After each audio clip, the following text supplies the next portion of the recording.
আপনারা কি জানেন কেন স্বয়ং ভগবান শ্রীকৃষ্ণ তার নিজের বংশের ধ্বংসের পর প্রশস্ত হতে দিয়েছিলেন? মহাভারত যুদ্ধের পর যখন পৃথিবীতে শান্তি ফিরে এসেছিল, তখন দ্বারকার যদুবংশ তাদের ক্ষমতা ও সমৃদ্ধি শীর্ষ ছিল, কিন্তু ধীরে ধীরে এই ক্ষমতা অহংকারে পরিণত হতে শুরু করলো।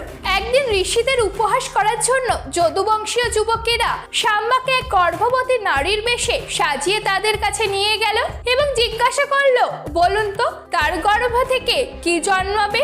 ঋষিরা এই অপমান সহ্য করতে পারলেন না এবং তার অভিশাপ দিলেন তার গর্ভ থেকে একটি লোহার মুষল জন্মাবে, যা সমগ্র যদুবংশের বিনাশ ঘটবে। সেই অভিশাপ সত্যি হলো।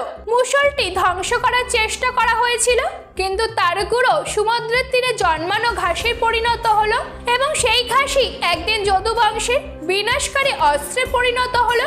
সময় গড়িয়ে গেল এবং একদিন মদের